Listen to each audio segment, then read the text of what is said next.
Hello friends, welcome to my YouTube channel. আজ আপনাদের পেটিএমের একটি গুরুত্বপূর্ণ আপডেট সম্পর্কে বলবো।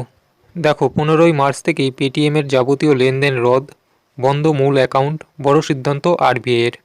তারপরে দেখো, বিতর্ক চলছিলই, অবশেষে পেটিএম নিয়ে বড় সিদ্ধান্ত নিয়ে ফেলল রিজার্ভ ব্যাঙ্ক অফ ইন্ডিয়া। মার্চের 15 তারিখের পর পেটিএমের যাবতীয় লেনদেন বন্ধ করে দিল আরবিআই। গ্রাহকদের যাবতীয় আমানত যাতে তোলা যায় তার ব্যবস্থা করতে হবে পেটিএমকেই, এই নির্দেশও দেওয়া হয়েছে। স্পষ্ট জানানো হয়েছে পেটিএমের মূল অ্যাকাউন্ট বন্ধ করে দেওয়া হবে।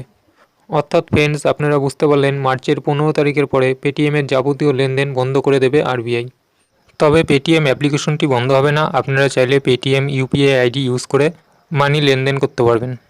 এই আপডেটটি আপনাদের সঙ্গে শেয়ার করার ছিল। ভিডিওটি যদি হেল্পফুল হয়ে থাকে তাহলে লাইক করবেন এবং আমাদের চ্যানেলটি সাবস্ক্রাইব করে রাখবেন পরবর্তী ভিডিওর নোটিফিকেশন সবার আগে পাওয়ার জন্য। ওকে, থ্যাংক ইউ ফর ওয়াচিং।